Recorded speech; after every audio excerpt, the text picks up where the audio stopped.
ಇವತ್ತು ಹರಿಕತೆ, ಹಾಡು, ಹಾಸ್ಯ ಕೇಳೋರ ಸಂಖ್ಯೆ ದಿನೇ ದಿನೇ ದಿನೇ ಕಡಿಮೆ ಆಗಿತ್ತು. ಇವಾಗ ಎಲ್ರಿಗೂ ಗೊತ್ತಾಗಿದೆ, ಈ ಸಂಗೀತವಿಲ್ಲದೆ ಜೀವನವಿಲ್ಲ, ಈ ನರಜನ್ಮಕ್ಕೆ ಒಂದಷ್ಟು ಹಾಸ್ಯವಿಲ್ಲದೆ ಜೀವನವಿಲ್ಲ ಅನ್ನೋದು ಗೊತ್ತಾಗಿದೆ.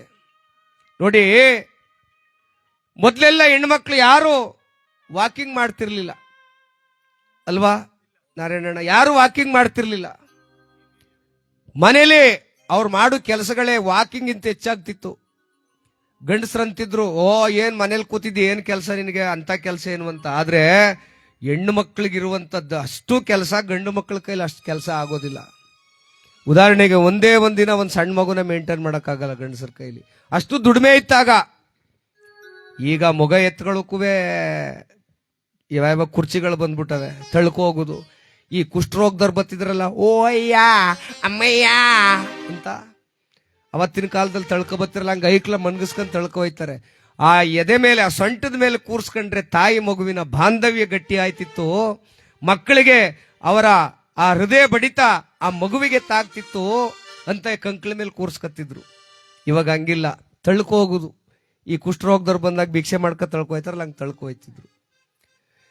ಯಾವಾಗ ಆರೋಗ್ಯದ ಮೇಲೆ ದುಷ್ಪರಿಣಾಮ ಬೀರ್ತೋ, ಇಂಥ ನಮ್ಮ ಸಿಟಿಲಿರ್ತಕ್ಕಂಥ ಹೆಣ್ಣು ಮಕ್ಕಳು, ತಾಯಂದಿರು, ಅಪ್ಪಂದಿರು ಎಲ್ಲರೂ ಈಗ ಆ ಸಂಗೀತ ಕೇಳೋಕೆ ಬರ್ತಾವ್ರೆ. ಎಲ್ಲರೂ ಕೂಡ ಹಾಸ್ಯಕ್ಕೆ ಒಲವು ತೋರಿಸ್ತಾವ್ರೆ.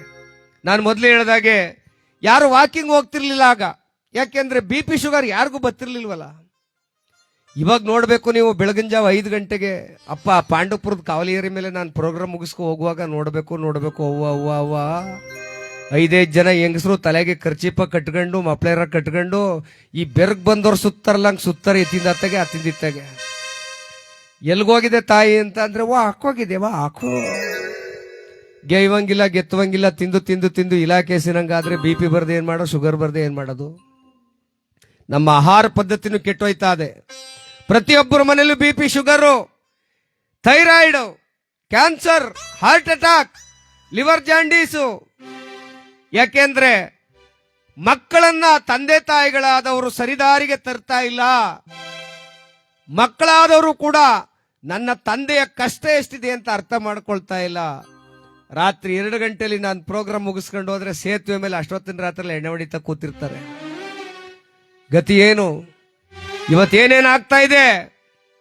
ಕುಡ್ದು ಕುಡ್ದು ಕುಡ್ದು ತಲೆಗೆ ಎಲಿಮೆಂಟ್ ಆಗ್ತಾನೆ, ಹೋಗಿ ಸ್ಕೂಟರ್ಗೋ ಕಾರ್ಗೋ ನಿಂತಿರೋ ಲಾರಿಗೋ ಗುದ್ದಿ ಜೀವನವನ್ನ ಹಾಳು ಮಾಡ್ಕೊಳ್ತಾ ಇದ್ದಾರೆ ಮಕ್ಕಳು. ಇಂಥ ಹಿರಿಯರು ಅವ್ರ ಮಾತನ್ನ ಕೇಳಬೇಕು. ಇವತ್ತು ಮಕ್ಕಳಿಗೆ ಅವ್ರ ಇಷ್ಟ ಬಂದಂಗೆ, ಅಯ್ಯೋ ವಯಸ್ಸಿಗೆ ಬಂದವನ್ ಬಿಡೋ, ಅವ್ನು ಏನಾರ ಮಾಡ್ಕಲಿ ಅಂತ ಬಿಡ್ತೀವಲ್ಲ, ಅದೇ ತಪ್ಪಾಗಿರೋದು. ಮಕ್ಕಳಾದ್ರೂ ಅರ್ಥ ಮಾಡ್ಕೊಳ್ಬೇಕು.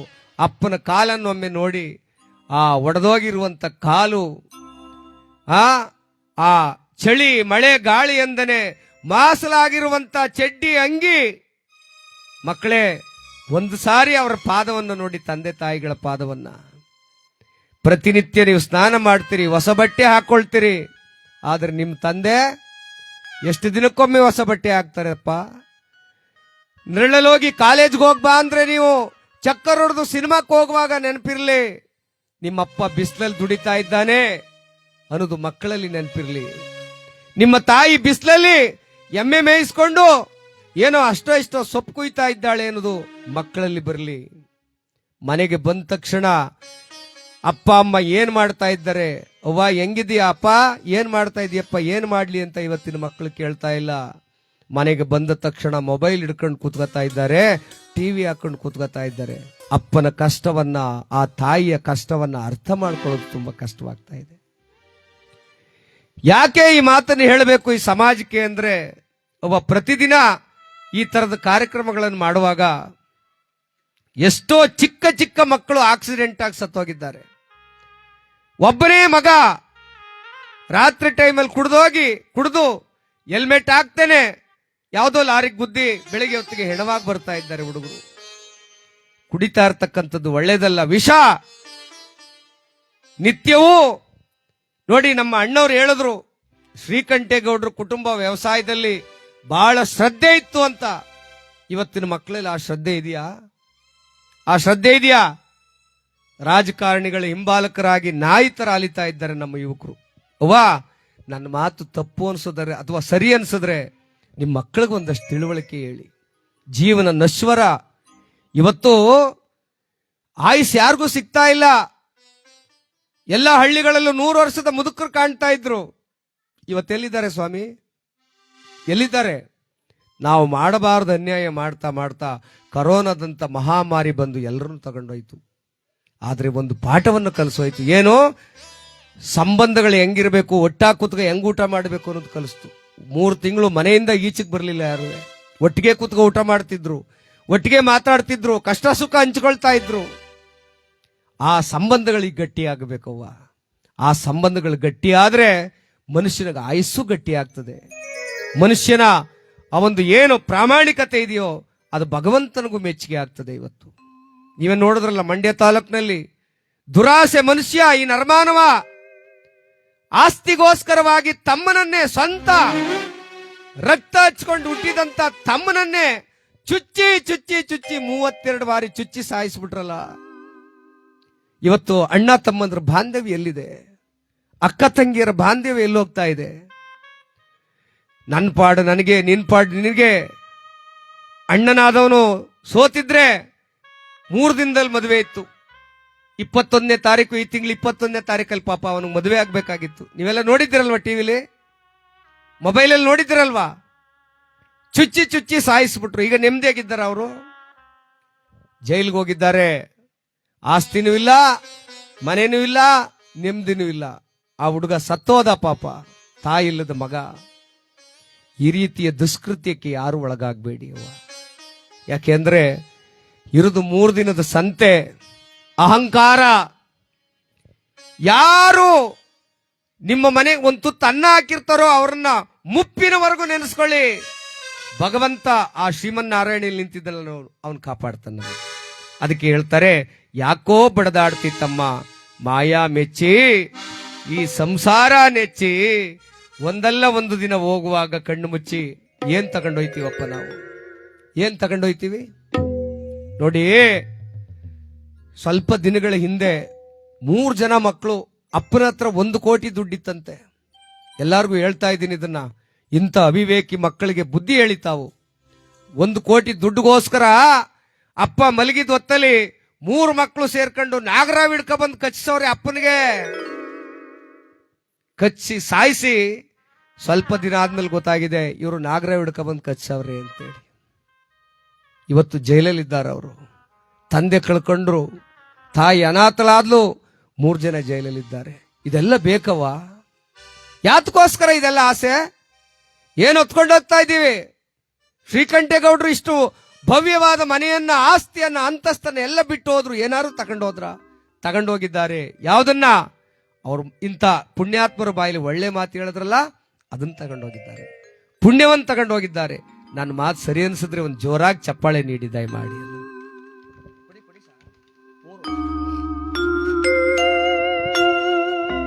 ಅಣ್ಣ ತಮ್ಮ ಅಕ್ಕ ತಂಗಿ ಎಲ್ಲಿ ತನಕ ಬದುಕಿ ಬೆಳೆಯೋ ತನಕ ಭಾಗ ಆಗೋ ತನಕ ಸತ್ತಾಗ ಬರುವರಣ್ಣ ಗುಂಡಿ ತನಕ ಕಣ್ಣ ಮುಚ್ಚೋ ತನಕ ಮಣ್ಣ ಮುಚ್ಚೋ ತನಕ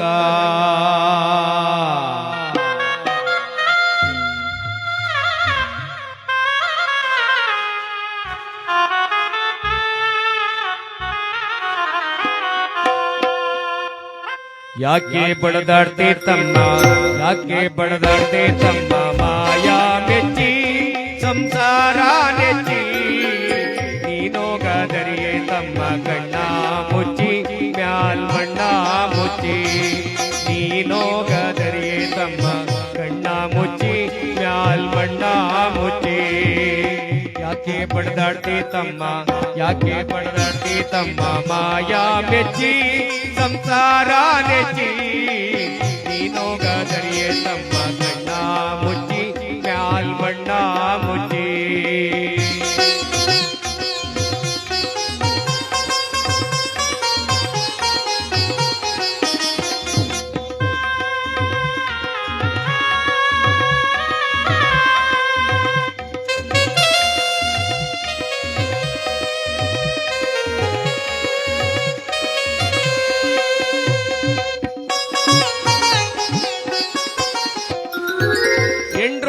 ಮಕ್ಕಳಿರುವಾರಣ್ಣ ಎಲ್ಲಿ ತನಕ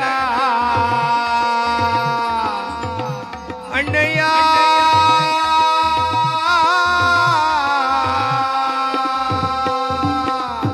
ಹೆಂಡ್ರು ಮಕ್ಕಳಿರುವಾರಣ್ಣ ಎಲ್ಲಿ ತನಕ ಇದ್ರೆ ತಿನ್ನು ತನಕ ತಿಂದು ತೇಗೋ ತನಕ ಸತ್ತಾಗ ಬರುವಾರಣ್ಣ ಸತ್ತಾಗ ಬರುವಾರಣ್ಣ ಗುಂಡಿ ತನಕ ಸತ್ತಾಗ ಬರುವಾರಣ್ಣ ಗುಂಡಿ ತನಕ ಮಣ್ಣ ಮುಚ್ಚೋ ತನಕ ಕಣ್ಣ ಮುಚ್ಚೋ ತನಕ. ಯಾಕೆ ಬಡದಾಡ್ತೆ ತಮ್ಮ ಯಾಕೆ ಬಡದಾಡ್ತೆ ತಮ್ಮ ಮಾಯಾ ಮೆಚ್ಚಿ ಸಂಸಾರ ನೆಚ್ಚಿ ನೀನೋಗಾದರಿಯೇ ತಮ್ಮ ಕಣ್ಣ ಮುಚ್ಚಿ ಮ್ಯಾಲ್ ಬಣ್ಣ ಮುಚ್ಚಿ.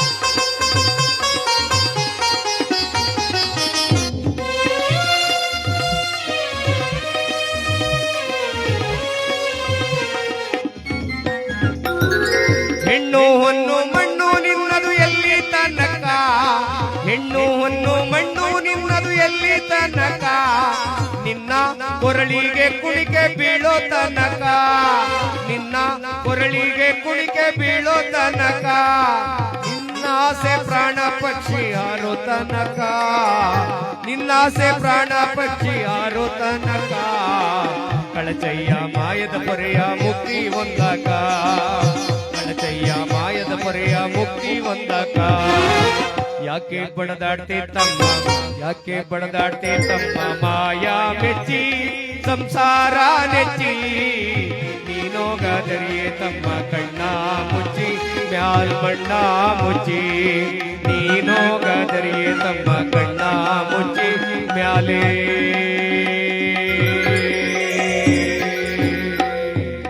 ಮಣ್ಣ ಮುಚ್ಚಿ. ಇಷ್ಟೇ ಜೀವನವ್ವ ಇಷ್ಟೇ ಜೀವನ.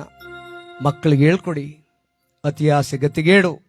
ಒಂದು ಗುಲಗಂಜಿ ಚಿನ್ನಕ್ಕಾಗಿ ಅಕ್ಕ ತಂಗಿಯರು ವರ್ಷಾನ್ಗಟ್ಲೆ ಮಾತಾಡದೇ ಇರೋದನ್ನು ನೋಡಿದ್ದೀವಿ ನಾವು. ಒಂದು ಕುಂಟೆ ಜಮೀನಿಗಾಗಿ ಎಷ್ಟೋ ಅಣ್ಣ ತಮ್ಮಂದಿರು ದೂರ ಆಗೋದನ್ನು ನೋಡಿದ್ದೀವಿ. ಈ ಭವ್ಯವಾದ ಜೀವನ ಸುಖ ಬಾಳ್ವೆ ಆಗಬೇಕು ಅಂದ್ರೆ ಅವಿಭಕ್ತ ಕುಟುಂಬ ಎಲ್ಲರೂ ಕೂಡಿ ಬಾಳಿದ್ರೆ ಸ್ವರ್ಗ ಸುಖ ಅಂತಾರಲ್ಲ, ಕೂಡಿ ಬಾಳೋಣ. ನಾವೆಲ್ಲ ಆ ಸ್ವಾಮಿಯ ಹಿರಿಯರ ತಂದೆ ತಾಯಿಗಳ ಸೇವೆ ಇಂಥ ಗುರು ಹಿರಿಯರ ಸೇವೆ ಮಾಡಿ ನಮ್ಮ ಆರೋಗ್ಯ ವೃದ್ಧಿ ಮಾಡಿಕೊಳ್ಳೋಣ. ಮನೆ ತುಂಬ ಅನ್ನ ಇದೆ, ತಿನ್ನೋಕೆ ಬೇಕಾದಂತ ಹಣ ಇದೆ. ಇವತ್ತು ಮನುಷ್ಯನಿಗೆ ಬೇಕಾದದ್ದೇ ಇಲ್ಲ. ಏನಿಲ್ಲ? ಆರೋಗ್ಯ ಇಲ್ಲ. ಆರೋಗ್ಯ ಇಲ್ಲ. ಏನಾಗಿತ್ತೋ ನಿಮ್ಮ ಅಪ್ಪನಿಗೆ? ಅಯ್ಯೋ ಹಾರ್ಟ್ ಅಟ್ಯಾಕ್ ಆಯ್ತು, ಮಲಗಿದೊತ್ತಲ್ಲ ಸತ್ತೋಗ್ಬಿಟ್ಟ. ಅಯ್ಯೋ ಅಯ್ಯೋ ಅದು ಏನಾಯ್ತೋ ಕಾಣಿ, ಸುಮ್ಮನೆ ಜ್ವರ ಬತ್ತೋ ಕಣ ಸತ್ತೋಗ್ಬಿಟ್ಟ. ಬೇಕಾದಷ್ಟು ಕಾರಣ ಹೇಳ್ತಾ ಇದ್ದೀವಿ. ಪ್ರಕೃತಿ ದತ್ತವಾಗಿ ಸಾವು ಬರೋದು ಕಡಿಮೆ ಆಗ್ತಾ ಇದೆ ಅಂದ್ರೆ ಮನುಷ್ಯನಲ್ಲಿ ಏನೋ ತಪ್ಪಾಗಿದೆ ಅಂತ ತಾನೇ ಅರ್ಥ. ಅದನ್ನು ಸರಿ ಮಾಡ್ಕೊಳ್ಳೋದೇ ನಮ್ಮ ಉದ್ದೇಶವಾಗಬೇಕು. ಇಲ್ಲಿ ಮೇಲೆ ಯಾರು ಇಲ್ಲ, ಕೀಳೆ ಯಾರು ಇಲ್ಲ. ಸ್ಮಶಾನಕ್ಕೆ ಹೋಗಿ ನೋಡಿ ಒಂದ್ಸಾರಿ, ಚಿತೆ ಮೇಲೆ ಹೆಣ ಉರಿಯುವಾಗ ಒಂದ್ಸಾರಿ ನೋಡಿ, ಅಲ್ಲಿ ನಾನು ನಾನು ನಾನು ಒಂದವರೆಲ್ಲ ಬೂದಿಯಾಗಿ ಮಲಗಿದ್ದಾರೆ ಅಲ್ಲಿ ಅಲ್ವಾ? ಆಸ್ತಿಗೋಸ್ಕರ ಏನೇನೋ ನೂರಾರು ಕೊಲೆಗಳನ್ನು ಮಾಡಿದವರಲ್ಲಿ ಬೂದಿಯಾಗಿ ಮಲಗಿದ್ದಾರೆ. ಒಂದೇ ಒಂದಿಡಿ ಮಣ್ಣು ತಗೊಂಡು ಹೋಗಿಲ್ಲ. ನಾವು ಕೂಡ ಹಂಗೆ ಮನುಷ್ಯರಾಗಿ ಬಾಳೋಣ, ಸಂತೋಷವಾಗಿರೋಣ.